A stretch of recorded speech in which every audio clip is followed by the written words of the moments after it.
Si no fuera por Dextro, no estaría aquí. Palabra. Nunca olvidas a la gente que te salva la vida, y lo normal es sentir como mínimo algo de gratitud.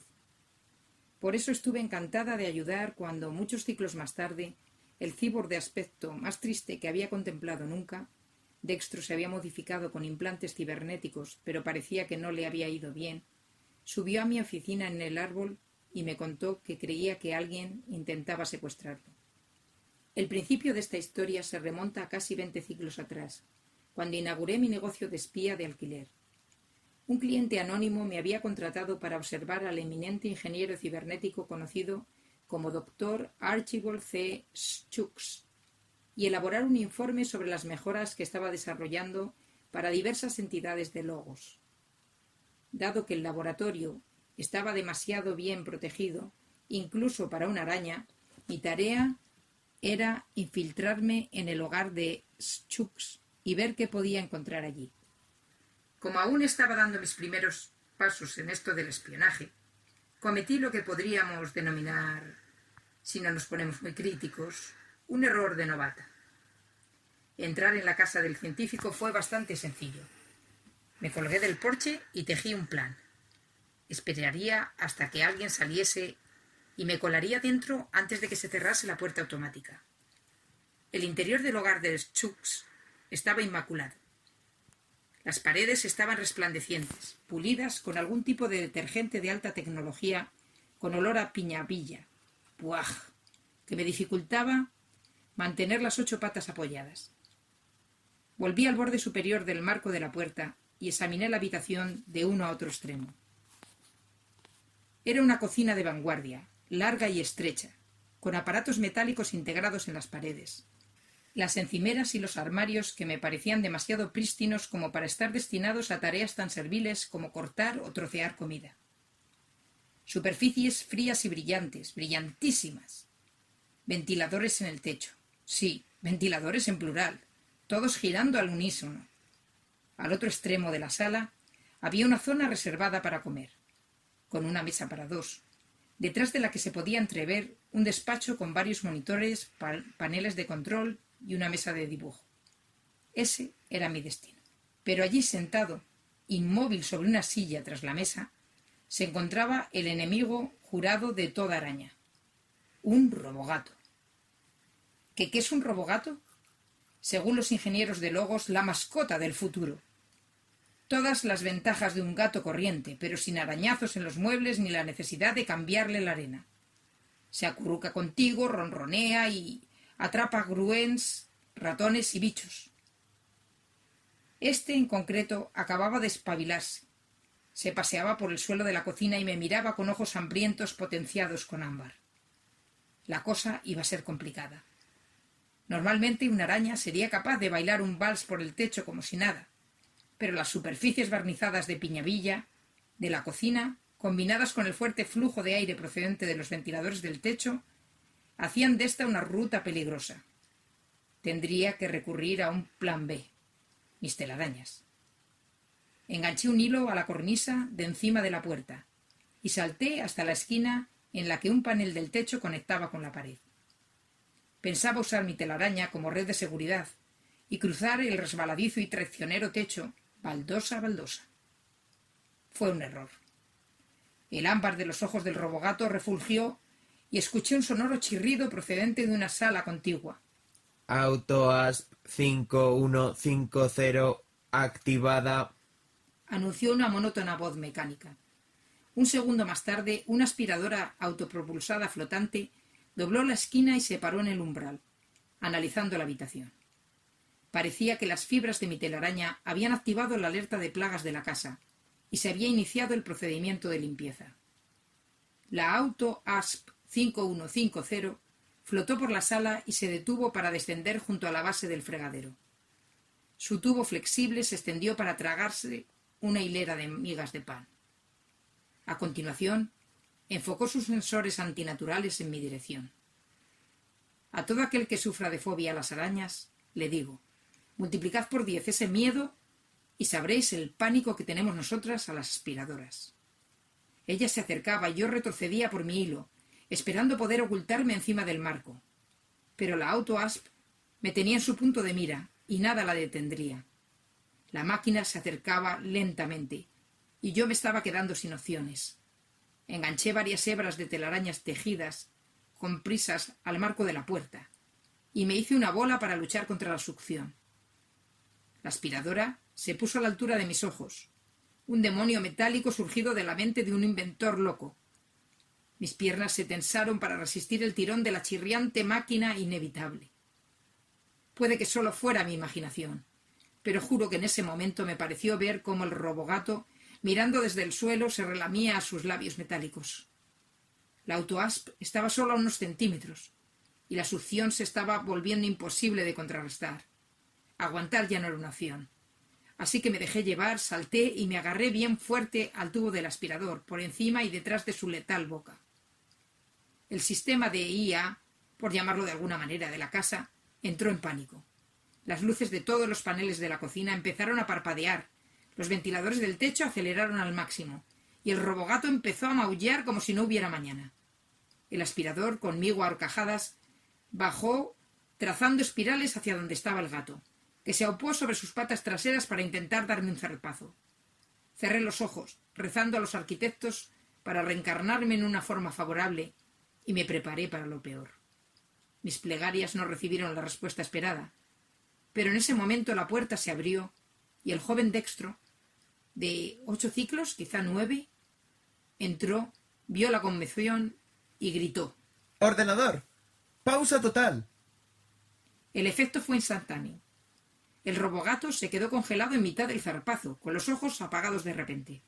La autoasp dejó de agitarse y detuvo la succión, aunque el mecanismo de seguridad de su motor antigravitatorio evitó que se estrellase contra el suelo. Incluso los ventiladores del techo se detuvieron. ¿Qué demonios de Dis está pasando aquí? Masculló Dextro, y cuando miró de cerca la autoasp, me vio ahí, agarrándome por mi vida. ¿En serio, gente? ¿Todo este jaleo por una araña? Pude percibir en los ojos de ámbar de robogato que estaba avergonzado. Ven aquí, arañita, canturreó Dextro, poniendo la mano.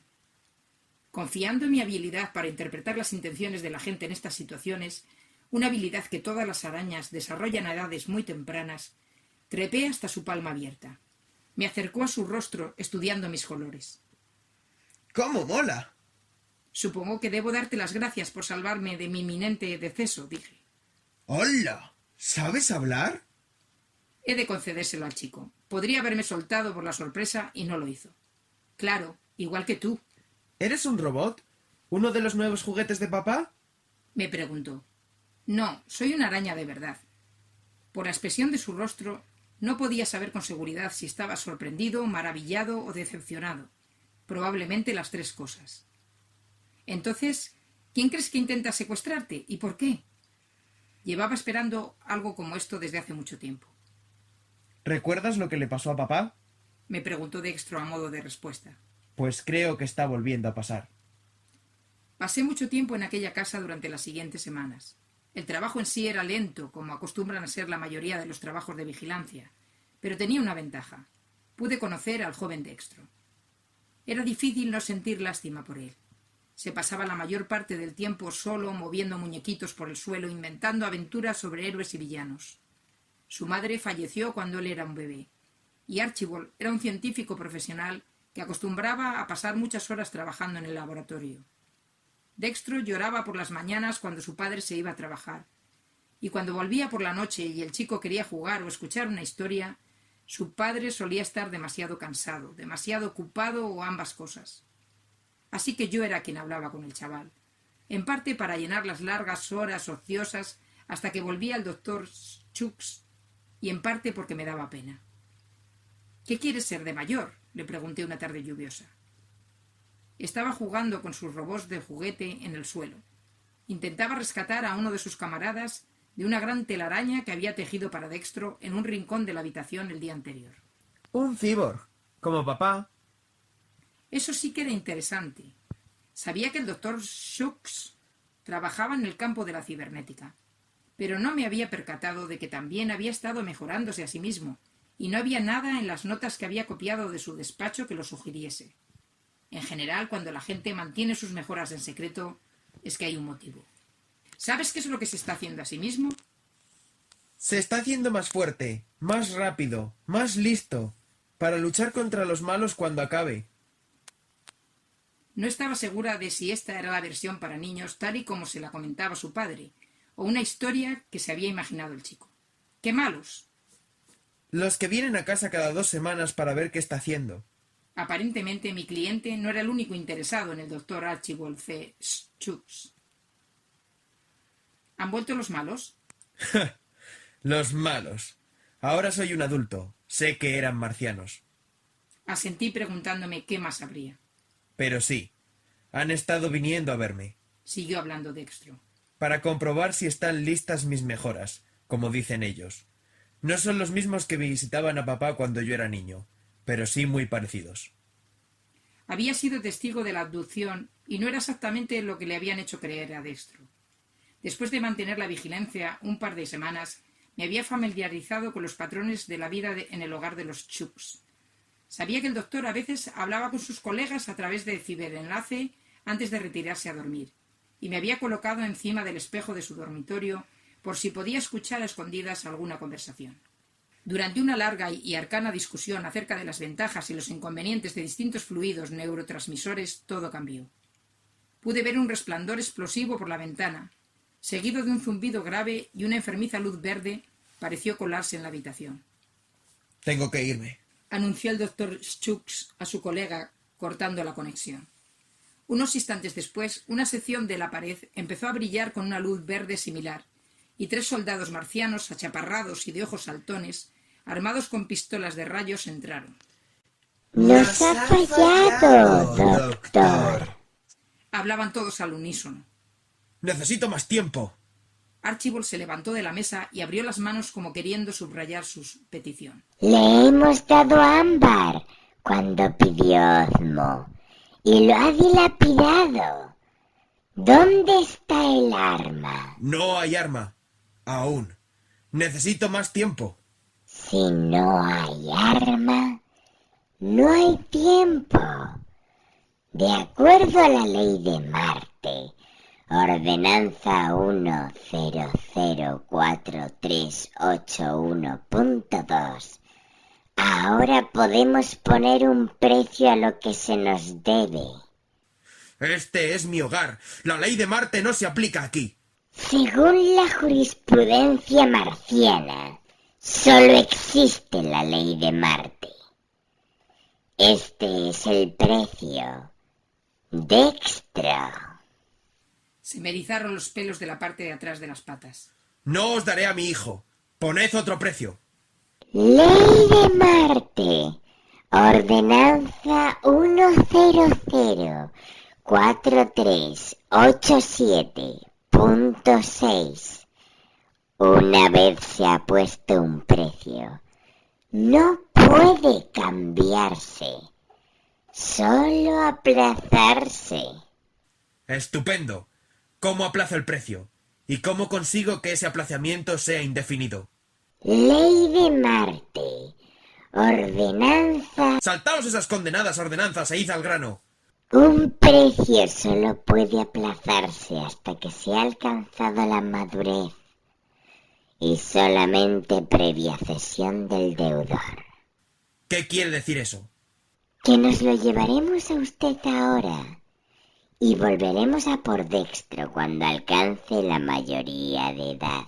¡Pero no podéis! Sí, doctor. Sí que podemos. El jefe de los marcianos apuntó con su pistola de rayos.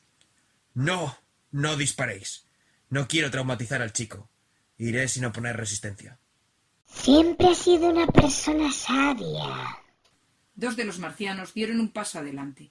Se colocaron a ambos costados del doctor Schultz y encadenaron sus muñecas con esposas láser marcianas. Mientras lo conducían hacia la pared brillante y hasta la nave marciana que los esperaba, supuse, al otro lado el doctor me dijo unas palabras que nunca olvidaré. Araña, sé que estás ahí. Fui yo quien te contrató para vigilar mi casa, a sabiendas de que mi hijo necesitaría tu ayuda. Haz lo que puedas para protegerlo, y todos mis descubrimientos serán tuyos. Era la misma cocina, solo que ahora era mía, heredada del doctor Schutz, bien mantenida, aún resplandeciente y pulcra después de tantos años. El robogato era ahora mi fiel amigo, y había cambiado la Auto-Asp por un modelo superior más seguro. La misma mesa, las mismas sillas, los mismos ventiladores en el techo. Sin embargo, yo era ahora una araña muy diferente, pensando en cómo había acabado ahí. Dextro ya no estaba. No os preocupéis, los marcianos no lo atraparon. Tuve casi 20 ciclos para hacer planes y no iba a permitirlo. Después de la abducción de su padre, había estado ayudando a Dextro desde lejos, que es lo que se le da mejor a una araña. Restando importancia a la gravedad de lo que había ocurrido exactamente, para no traumatizar al niño, me puse en contacto con su tía para que tuviera un adulto con quien crecer. Falsifiqué documentos en nombre de su padre para asegurarme de que disfrutaba de una buena posición entre los logotarianos y recibía una educación adecuada. Lo ayudé con la decepción de su primera ronda de mejoras cibernéticas, que nunca cumplen las expectativas mágicas y transformadoras que suelen tener los jóvenes cyborgs. Cuando los marcianos retomaron sus visitas, hicimos lo que debíamos. Debido a sus naves espaciales, pistolas de rayos y misteriosa tecnología, solo había una manera infalible de proteger a Dextro de la abducción. Tendría que unirse a un arconte y obtener su protección.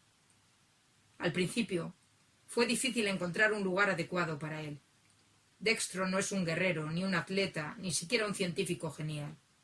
Era un cyborg en sus primeras etapas, que no había empezado siquiera a sacar partido de todo el potencial de sus modificaciones.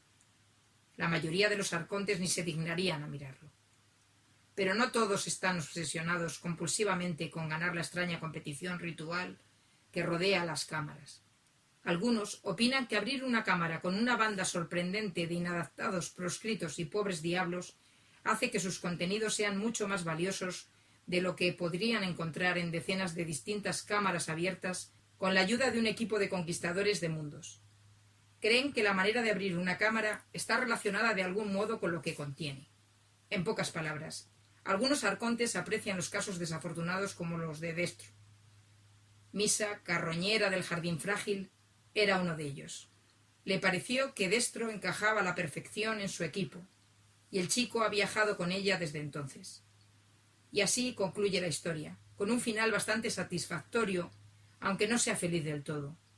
Pero hay un detalle que aún me quita el sueño. El precio de los marcianos sigue sin pagarse.